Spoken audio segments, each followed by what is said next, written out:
Tonight on Access TV, it's Gotham Comedy Live. Get ready to laugh with Rob Ryan, Kareth Foster, Mark Ellis, Dave Landau. This week's host, John Witherspoon.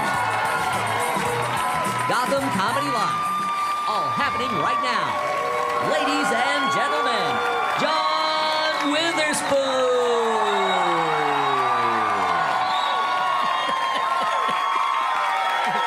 Welcome to Gotham Comedy Live. Nobody go in the bathroom. Please don't go in the bathroom. Don't nobody go in the bathroom for the next 35, 45 minutes. Don't nobody go in the bathroom. How y'all doing? Bang, bang, bang, bang, bang. Don't nobody go in the bathroom for the next 35 or 45 minutes. You open the window. Every time I come in the kitchen, you in the kitchen, in the damn refrigerator, eating up all the food, all the chitlins, all the collard greens, all the pig feet, all the hog maws. Yeah, boy. Put some hot sauce on my burrito, baby. You cannot come to New York City and not dress up. I wore my best shit tonight. Thank you, Dan.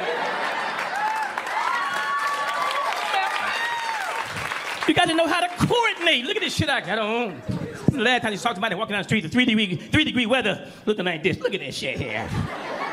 I'm like a fashion model. I'm a fucking fashion model. You got to know how to coordinate. My kids kept telling me, Dad, you got to stop going to the Goodwill, buying your clothes. Got to start going to Ralph Lauren, Polo. Went to Ralph Lauren, bought some socks.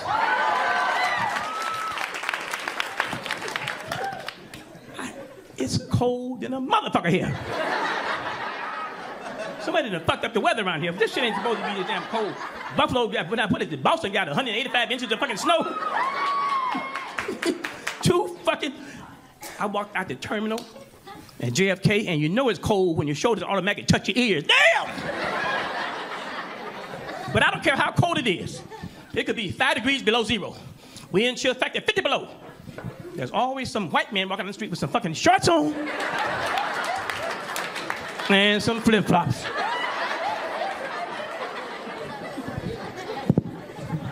I'm driving from JFK, drove past Costco's. Why do we go to Costco's and the Sam's Club? I think they hypnotize your ass when you go to Costco. Who the fuck made a box of Frosted Flakes that fucking big? And they got the biggest baskets to push around. Y'all see them big fucking baskets? And Costco's always got some little lady in the aisleway blocking your way, trying to give you something free on a cracker. Ma'am, I gotta get through here. Would you get the fuck out of my way? Please, eat this. I gotta eat. Ma'am, I don't want that shit. I'm in a hurry. Fuck out of my way. I gotta keep my job. Eat this. But what is it? Booty giddy goo on a cracker. Get your booty giddy goo out my fucking way. There's always 30 people deep in line at Costco. 30 fucking people deep. I knew I had trouble when I went to Costco the last time. I had in my basket an 8-gallon jar of dill pickles. I ain't had a fucking dill pickle in 40 years. But I'm hypnotized. And I had a pack of 150 weenies and a walkie-talkie. And I said the same thing people always say when they get their tab at the cash register. $300? What the fuck did I buy? And when you get to the door, they think you stole something. They won't see your tab. Give me that fucking tab. Get the fuck out of here. I told his ass, let me tell you something, I told his ass. I said, look, you think for $300, you give me a bag to put my shit in, a fucking bag. Instead of an old ass box full of dry chicken blood. And you can tell when people shop at Costco, you can tell. You go to somebody's house, say, man, you got any mustard? Mustard.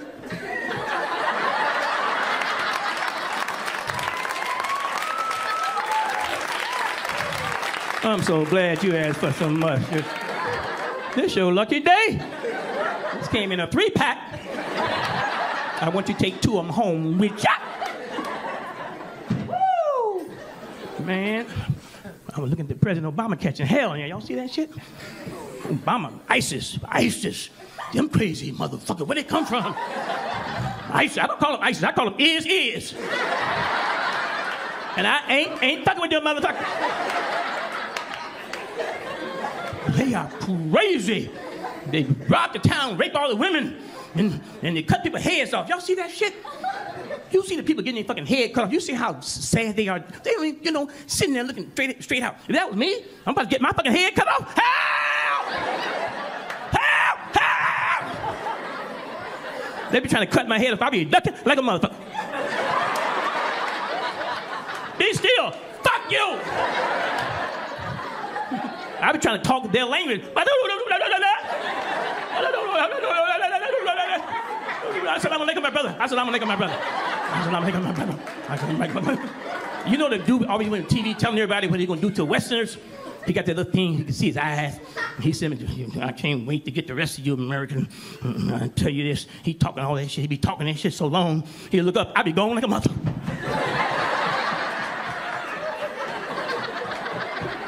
The next picture you see, me running across the desert, sand everywhere, and they chasing me. Slow down. Fuck you! I'm trying to get my sister to come to the show. My sister, boy, she lived in Brooklyn, I think. Yeah, Brooklyn. And she's so saved. She said the church is having a revival, and she got to serve chicken. I hope she get to heaven. She's so saved. I've never seen anyone like this in my life. So saved.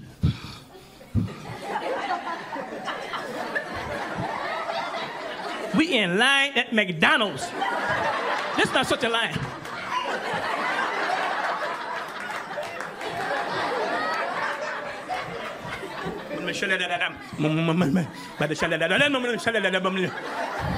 And the kid behind the counter, he's ma'am, hello? Can I take your order? He told me to get a double cheese.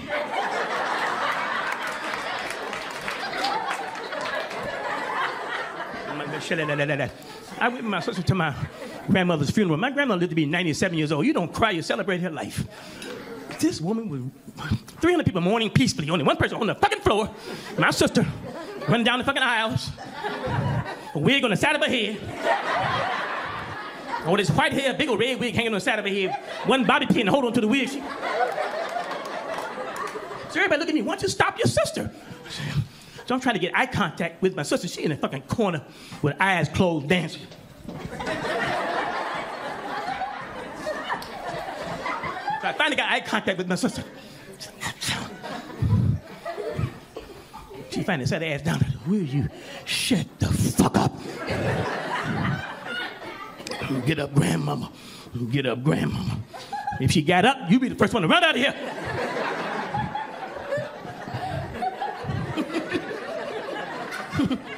It's cold. Let me repeat this shit. Then a motherfucker here. I don't know what the fuck happened. Alicia ain't got no 150 inches of snow. And they got them Boston Celtics. They can't even celebrate that shit. The New England Patriots can't celebrate shit. It's cold in the motherfucker. Thank you. All right. Thank you very much, everybody. Yeah.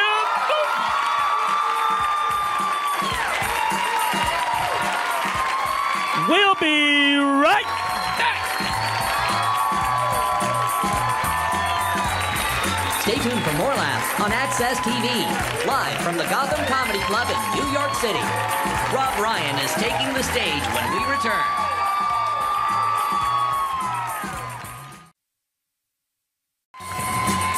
Welcome back to the Access TV presentation of Gotham Comedy Live. More laughs happening right now. Okay, we are back. How y'all doing?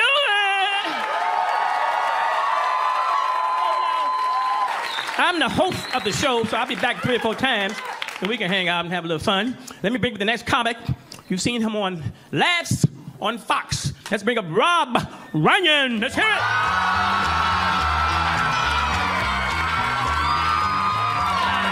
Oh, thank you.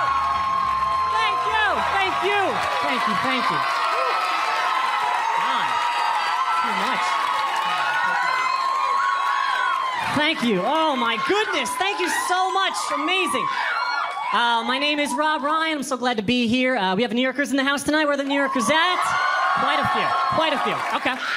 I am a New Yorker myself. I live way uptown in Washington Heights. It's right across the river from the South Bronx. And if you guys ever get the chance, never go to the South Bronx. It's a very, very real place. This is true. I had a show there just a couple weeks ago, and I wasn't sure where the show was exactly, so I was on my computer. I was on Google Maps, and I zoomed down all the way down to the street view. After the street view, yeah, I got mugged. I got mugged on Google Street View.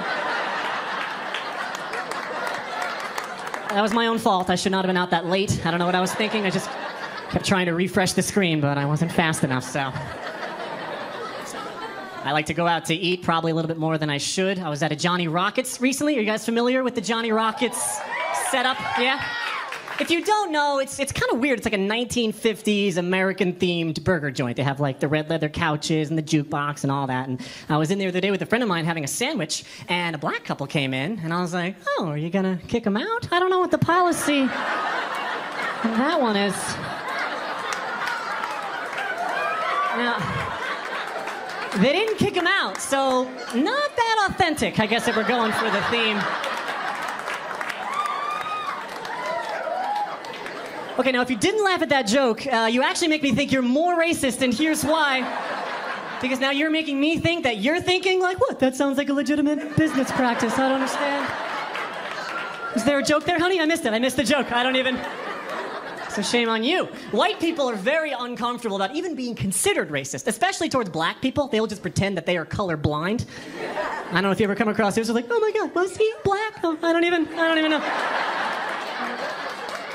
No, because you see, I don't see color, so I have no idea. Like, what do white people say when they don't want to seem racist towards Asian people? They're just like, oh, I don't see eyes, so I don't know. I just see two holes in your face. I have no clue. I don't know. No. I don't see eyes. I don't see color. I just see heat, really. I just see warmth emanating from bodies. Do you remember the movie Predator? I see the way Predator sees. That's how I see. Just red splotches everywhere. And Predator wasn't racist, and neither am I, so... Just shake it off, guys. It's fine. This is how we do, man. This is how we categorize people, right? Doesn't mean that there's hate in our hearts. This happened to me the other day. I'm sure it's happened to everybody. I was just trying to describe someone, a friend of mine, to someone, and they couldn't quite recall who I was talking about. And so I just kind of rattled off 3 words about the guy, real quick. I wasn't even thinking. I was like, you know, Lenny, he's the short, bald, fat guy, right? And here's the thing. He got it. They always get it after 3. He was like, Lenny, got it. Yep, I know who you're talking about. Got it. Like, guys, that's all we get. Our 3 words. That's it. Like, have you ever considered, and I want you to take a second, and you at home too, what are your 3 words? What 3 garbage words are just gonna pour to someone's mouth to sum you up as a human being, like you're a coat at a Lost and Found or something? Like me, I know I'm tall and I'm skinny, but I don't even want to know my 3rd, because the 3rd's the worst thing you ever thought about yourself. So he's like, oh, Rick, yeah, he's tall, he's got dark hair. He's annoying as hell, though. Have you ever talked to that guy? He's the worst. He's friends with Cindy. Do you know Cindy? She's short, she's got blonde hair. She's a slut. She's kind of a slutty.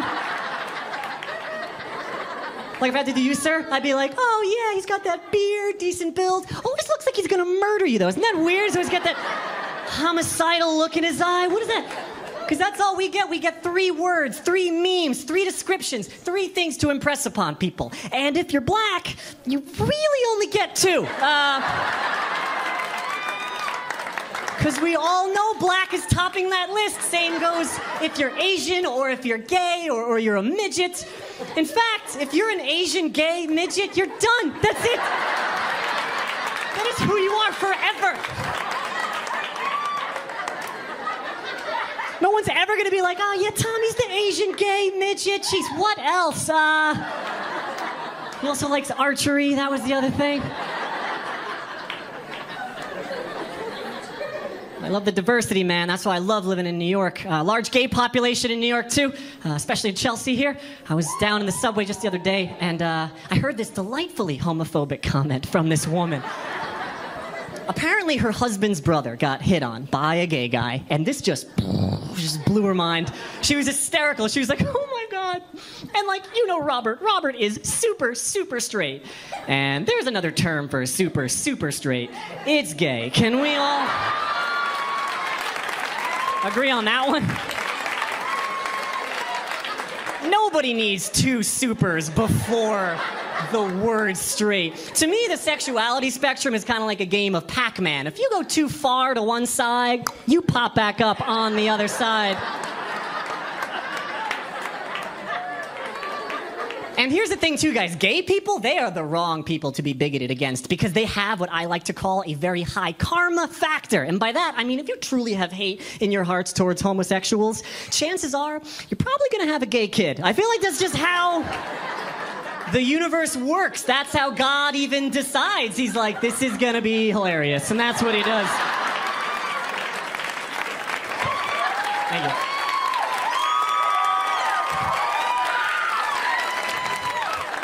And the really homophobic ones, like, you know, they're like, hey, get out of my barn, like those guys. People think are gay. Those conversations happen. You've definitely pulled your friends aside before, ladies especially, and been like, I don't know, I feel like Rich might be gay. Do you know, like, it's just weird because he hates them so much. It's almost like he's repressing like an inner gay thing. Does that make any sense? And that happens with no other group. No one's ever like, I think he might be Mexican. I don't know. We don't know. It's just that he hates them so much. It's weird. It's like he's repressing an inner Mexican. He's always talking about that wall and how big it should be. And we don't see him on the weekends, so we don't know what he's up to. We don't know what he does. I'm not sure. People get things wrong all the time. I was having an argument with a friend of mine the other day, and she was going on this tirade about men and about how men rule the world and about how men run everything, and she was going on and on. She was like, yeah, well, go ahead, look around you, right? Everything you see is phallic-shaped, isn't it? Yeah, go ahead, look at our bombs and our rockets and our missiles, all phallic-shaped, clearly man inventions. Now, guys, I'm no rocket scientist, but I have the feeling that even if the roles were reversed and women ran everything, I just don't feel like a vagina-shaped rocket would do the trick. I feel like there'd be a lot of wind resistance. I don't know. Because you got to think like an engineer, right? And simplicity is key. And you have to admit, the phallic shape, very simple design. Like, God did not try very hard when he made men. He definitely took some more time with you women. You are creme brulee. We are ramen noodle. I get that. And to be perfectly honest with you, ladies, before you clap, you got a lot of crap going on down there that, frankly, I just don't want in our rockets, okay? Think of every man missile ever invented. It's always 3, 2, 1, blast off. That's it. No vagina missile's gonna take off like that. It's gotta be in the right mood. And, it's not gonna count down from 3, it's gonna count down from like 1,000. When it finally does get down to 3, 2, 1, it won't be the push of a button or the turn of a key. There's gonna be cranks and levers and pressure release valves, all intricately timed. And if you screw up one, you gotta start all over again. Meanwhile, there's one poor sorry son of a bitch trying to man the entire thing. The commander's on the phone, he's like, how come the missile didn't launch, soldier? He's like, I don't know, sir, I don't think we talked to it enough. There weren't enough candles. I think it's still mad about last week, to be honest with you. You guys have been great, man. My name is Rob Ryan. Thank you.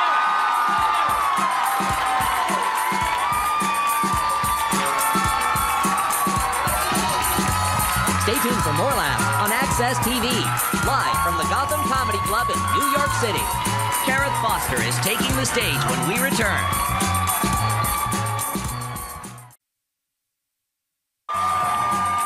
Welcome back to the Access TV presentation of Gotham Comedy Live. More laughs happening right now. All right. All right, hey, come on, keep it going. How you doing?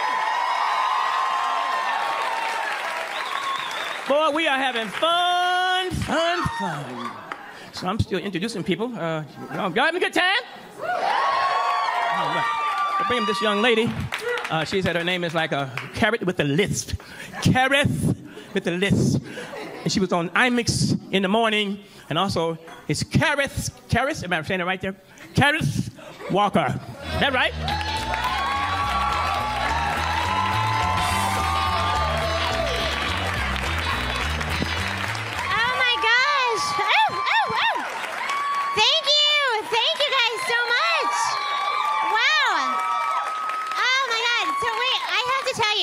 just had a baby. Thank you. So I am not just glad to be out of the house, I'm glad to have a shirt on. This is a very special occasion. Actually, you know what? This is actually my second baby in 2 years. I know. So I think that means do not get me wet or feed me after midnight. But my friends are like, why would you do that? Why would you have kids back to back like that? I'm like, look, I don't know if you realize this, but I'm like 84. Okay? And if I didn't make it happen quickly, there was a very good chance my kids could come out looking like a Picasso painting. I love that you laughed at that. Thank you so much. Oh my God. Seriously, because if anybody cried, I swear to God, I could breastfeed the back row from here. You think I'm kidding? And I know it's New York, so some of y'all might pay for that, but this is a family show. Oh my God. No, by the way, I am black. Black don't crack, that's why I look this good at this age. No, I have to acknowledge that, because, you know, people are like, yeah, that ass is black, but that voice, no, not so much. I used to be able to describe myself in one word. I could tell you people I was a Huxtable, right? And people got it. Like a year ago, people were like, oh, yeah, sure. She comes from an affluent African-American family. Her parents are professionals. Now I say that, and people think my dad roofied my Girl Scout troop. I know. It's awful. Awful. You know what else is awful? Y'all, before I had kids, a good day for me was if my bra and panties matched. Now a good day is if when I laugh, sneeze, or cough too hard, I don't pee myself a little bit. Yeah, Nobody told me. I'm kind of mad at my parent friends for, like, not warning me what was going to happen. Like, I did not know that pregnancy makes women crazy and men stupid. Nobody told me that. I found out at my first ultrasound. That's when, you know, they give you the picture now of your baby, right? You can take it home, put it on your refrigerator, freak out your neighbors, right? Because it looks like you got a baby in a pickle jar. And so they give you this picture to take home, and I handed it to my husband. I'm like, you go in the lobby with your phone, send a text to my parents so they can see their first grand. I'll meet you. I come out, I'm dressed, I'm ready to go. He's got this big grin on his face. I'm like, did you do it? Did you send a picture to my parents? He goes, I did, and I put it on Facebook. I go, you did what? What were you thinking? Are you out of your mind, or what the hell? He goes, why are you so upset, Kareth? I didn't tag you in it.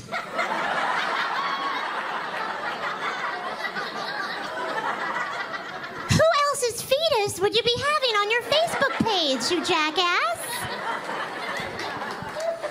So it really should be no surprise when I truly got the worst birthday present ever from him when I was pregnant.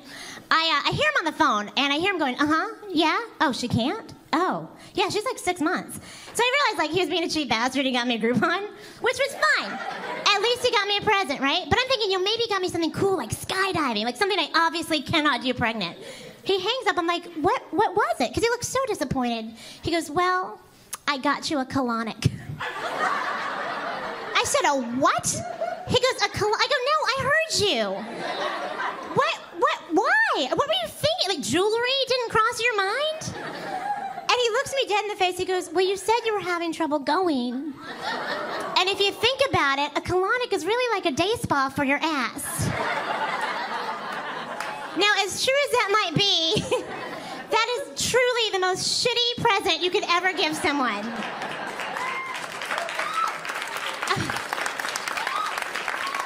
Unbelievable. So I'm actually, like, getting ready to get back into, my fighting weight, get back into shape. And the thing is, like, I don't know if it's just, because I'm older and that I'm comfortable with who I am. I also know it depends on where I am, like, how I should feel about myself. Like, in New York City, like, right now, I'm pleasantly plump. Right? When I go out to Los Angeles, I'm a beached whale. But here's the deal, y'all. When I go to the Midwest, I'm anorexic. And it is awesome. Seriously, if you're ever having a fat day, you buy yourself a one-way ticket to Kansas City. Because you will feel like a supermodel like that. I went to visit some friends from college. I got off the plane. They were like, oh my God, Kareth, you're wasting away to nothing. They actually had an intervention for me, y'all, a barbecue intervention. It was great. It's so insane. Only in this society do we get excited, like, when we get sick, right? Because we're like, I could lose 5 to 7 pounds. And in about 3 days doing absolutely nothing. I know I am not the only person in here who's that. Right? If I get the flu on Tuesday, I'll be in my skinny jeans by Friday. But we are so obsessed with weight in this country. We really are. Like, because we have fat people. We got fat people. We got fat little kids. Do you know we now have fat pets? Like, fat little kids, I get it. Those little bastards can sneak food. Okay? But fat pets, that's just wrong. Okay? That's on us. Right? And they have diet pet food. Now, the only reason I know this is I have a friend who has a cat that is 22.5 pounds. Exactly. If that did not make your mouth drop open, let me put it to you this way. That's 4 bags of sugar with paws.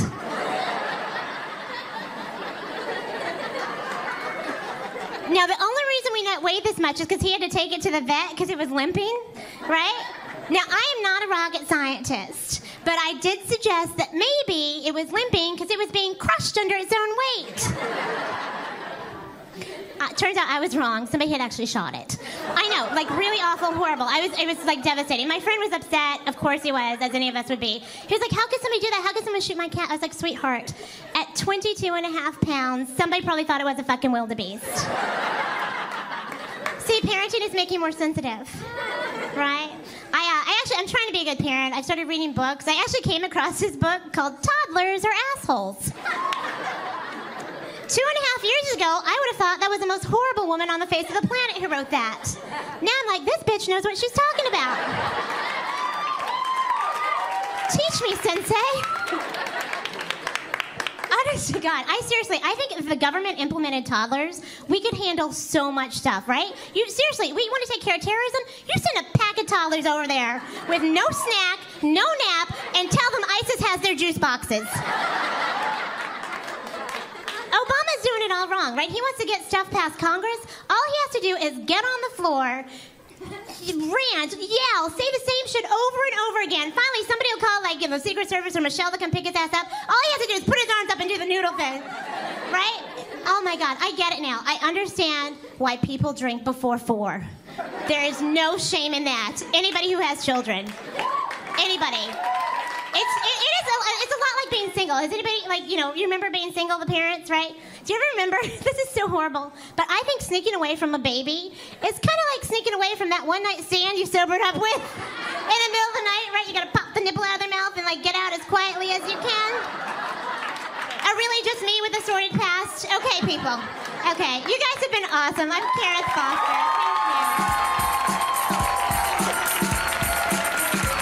Thank you. Stay tuned for more laughs on Access TV, live from the Gotham Comedy Club in New York City.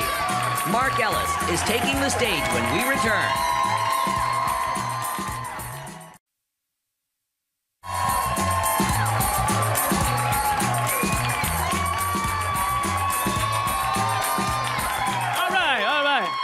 Okay, let's keep this show moving. You've seen them on the YouTube channel, Smole No. Yeah. Let's hear from Mark Ellis.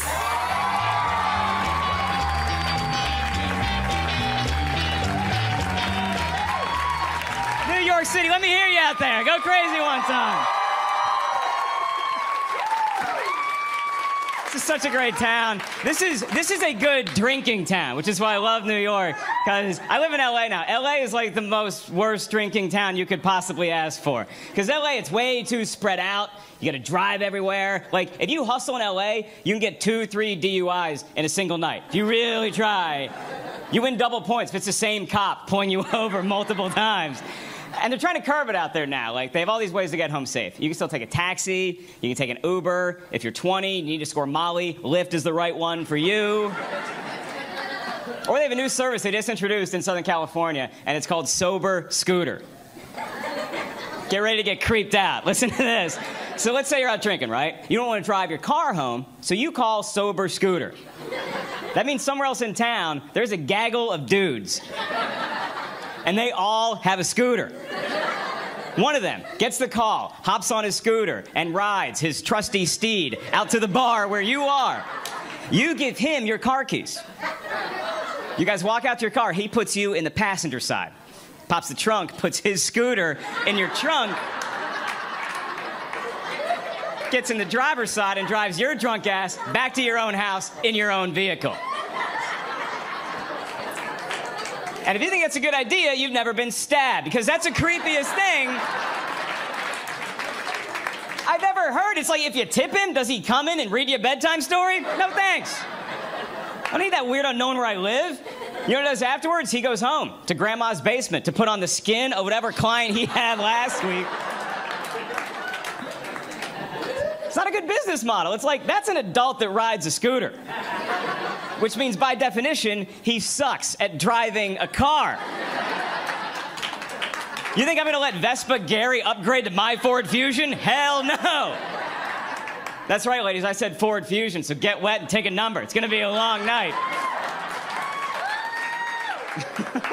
I was excited when I got it. I bought the Ford, and it was last year, and I've never bought myself a new car, so I'm pumped. I get to the dealership. The very first thing the guy shows me in the car is he walks me out to it, and he pops the trunk. And he's like, hey, dude, check this out. Inside the trunk, there's a handle you can pull in case you get locked in your trunk.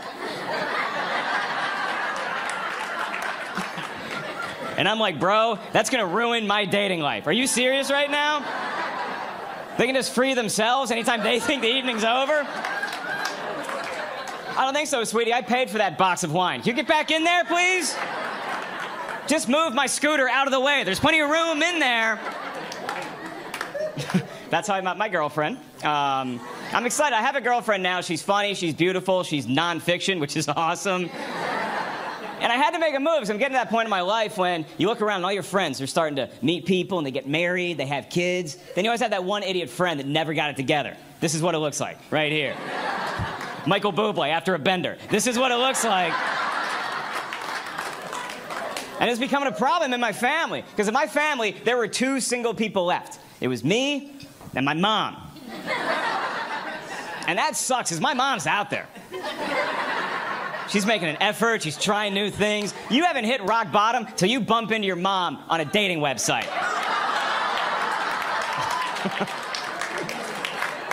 I mean, it was bound to happen. She's a cougar, I'm a big game hunter. We're gonna cross paths eventually. That's what I was always into, man. I was into older women. And now I'm dating a girl, she's 8 years younger than me. And you know what that means? Emojis. Lots and lots of emojis. And look, I don't mind if you put a smiley face in the text, but when your entire message is nothing but pictures, I don't have time to solve your little puzzle, kiddo. What do you want to say? You know what? Just pull that handle, get out of the trunk, and tell me exactly what you want to say.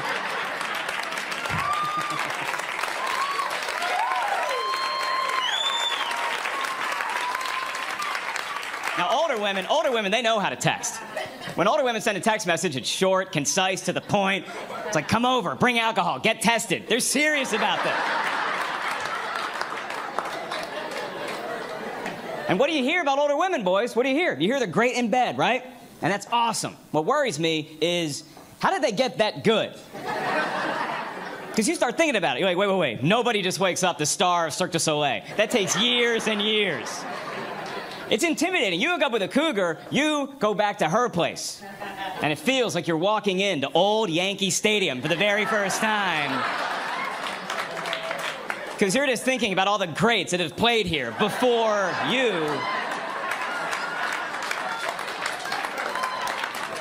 She's got jerseys retired in her living room. Sign above her bedroom door, it says, play like a champion today, and you gotta slap it. That's how I was gonna do it. I was gonna meet an older woman, we'd fall in love, spend the rest of our life, the rest of her life together. That's how you do it. Because with an older woman, you never have to have the kids conversation. Are we gonna have kids? Are we not gonna have kids? If they wanted to have kids, they already took care of that. That kid's a teenager, and I'll punch a teenager. If you're old enough to skateboard, you're old enough to get knocked off it, okay? I never wanted to be a parent because then you gotta raise kids from birth. And you can't discipline kids the way you used to be able to. You can't. Like, if you try to spank kids today, they're gonna tell on you. They're gonna find an adult they trust, a teacher, a news crew. They're gonna rat you out. When I was a kid, if you were the tattletale, that's why you got spanked in the first place. And I think my parents did it right, because when we were kids and we acted up, we got spanked. We got spanked. That's all that ever happened until the road trip. Remember the road trip with your family? Discipline at 79 miles an hour on the highway?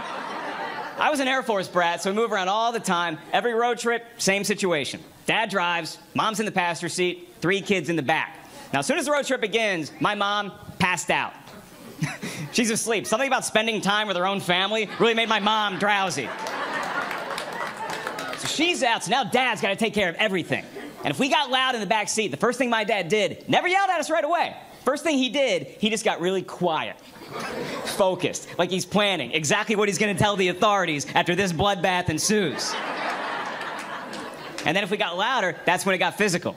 That's when you see Dad driving with this hand, then this hand comes off the wheel. This hand grabs the wheel, so this hand is free to just hit whatever he can find in the back seat. He was good. He did like 3 good ones. And then we're like, oh, he's done. Nope, there's a second half to this game.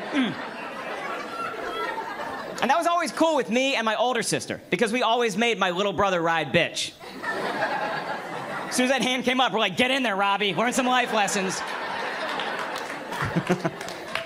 And if that didn't shut us up, all he had to do is go to level 3, which is where he says, if you kids don't shut up, I'm pulling this car over and I'm going to spank you in public.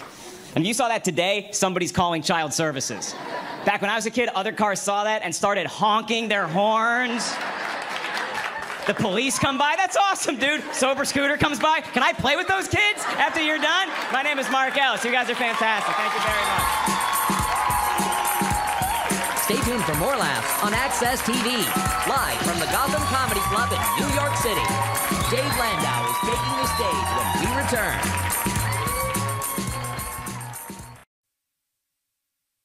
Welcome back to the Access TV presentation of Gotham Comedy Live. More laughs right now. Okay, we got to keep moving real quick. From Detroit, second time on this show, David Landau. That's it for David.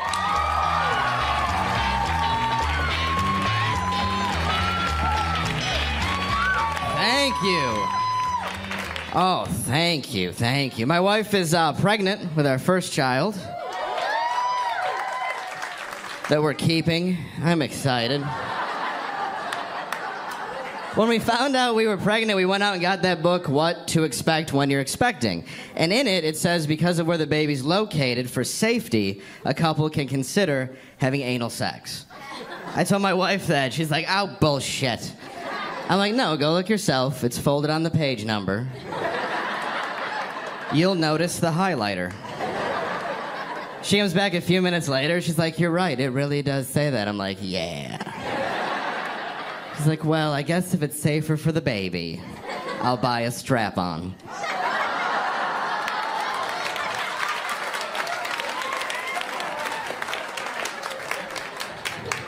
I'm worried having a kid, though, because, like, there's so many creeps out there now.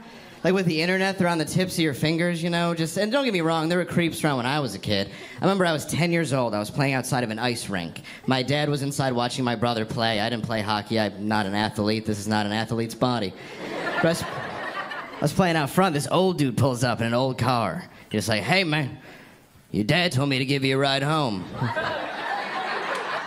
That's weird. He's inside. I think he would have mentioned this at some point. He goes, no, I'm a good friend of the family. He said to bring you home right away. I'm like, no. If you're a good friend, I would have met you. He goes, I got candy, and I'm 10, so I'm like, well, what kind of candy you got? He goes, I got candy corn. Like, what? Hell, but I'm not letting you fuck me for no candy corn.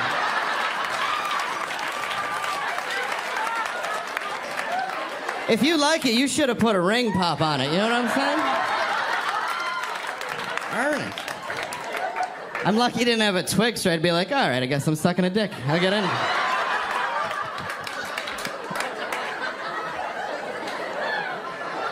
I feel bad for kids in like the 1800s when candy was awful. Like, hey, kid, you want some peanut brittle? I guess. All right, get in the carriage.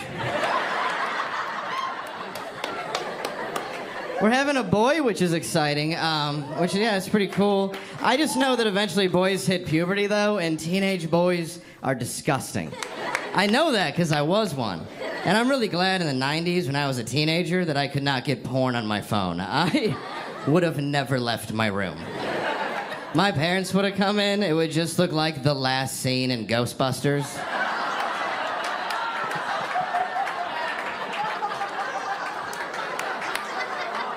Your phone bill's $11,000. Your right arm is enormous.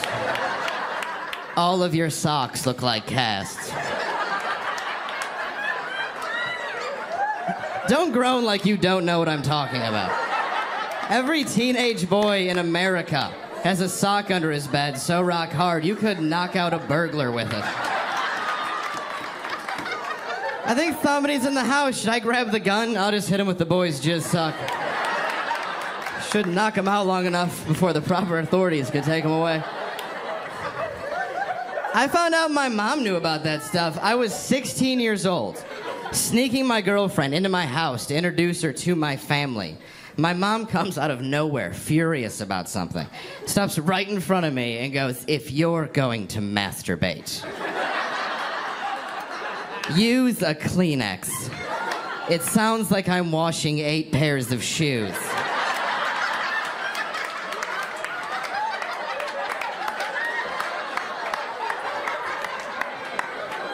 Hey, Mom, this is Sarah. I don't know if you two had a chance to meet. She was my girlfriend till 9 seconds ago. I think we're just having one kid. I think that's what we're gonna do. Because I think when you start having more kids, you start picking favorites. And you all had a favorite parent when you were growing up, too. We were like, "You go with my dad if you can sleep over. I'll let my mom see you. She's kind of a bitch." My dad liked my brother more than me because he was good at sports. My dad was our Little League coach. I sucked so bad at baseball, he used to make me wear a jersey with another kid's last name on it. I remember when he gave it to me, I was like, who's queer? I'd be out in right field. "What are you wearing, Dave?" "I don't know." Dad said I'd catch more balls this way.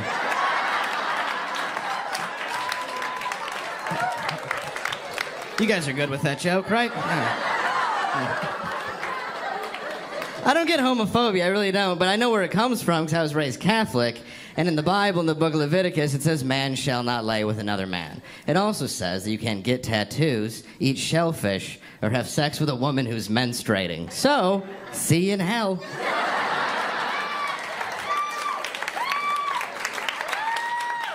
Hell's gonna be a pretty unbalanced place. What did you do to get here? "I exterminated 6 million Jews. What did you do?"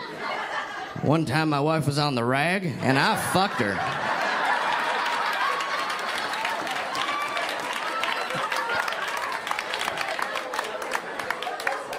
That's why I think hell should be more like a prison sentence. You go there for a little while, you know what I mean? If you have sex with a woman on her period, eventually God's gotta be like, "All right, you've been in hell long enough for earning your Red Wings. Come on up to heaven and get your white ones." It's a much better joke than you guys just gave it credit. No offense, ladies. Oh, you are not the nicest on your periods. Your periods is the reason that ice fishing got invented. Just some dude hundreds of years ago getting screamed at. "I'm gonna go fishing, all right? It's 0 degrees outside." Then I will just cut a goddamn hole in the ice. See you in 5, crazy. Holy shit. "What if you fall in?" "Well, it's the only way I'm gonna get fucked tonight, isn't it?" My wife will let me near the treasure during that time of the month. And I think it's because the first time I saw a string hanging out of it, I said, "Oh, good, you caught the mouse."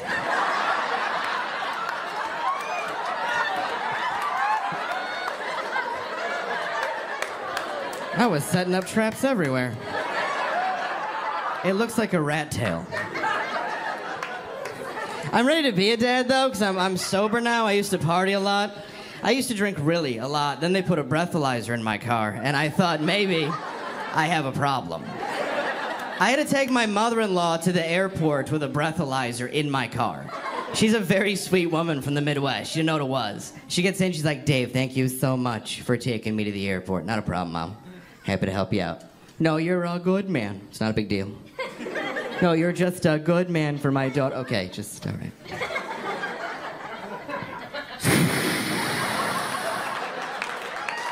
What does that do? It starts the car.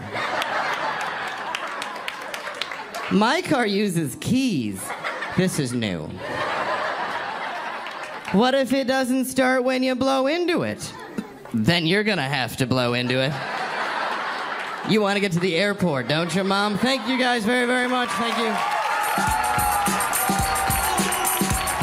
Stay tuned for more laughs on Access TV, live from the Gotham Comedy Club in New York City.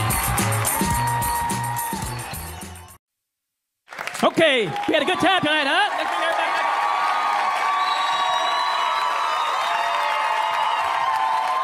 Rob! I can't see that.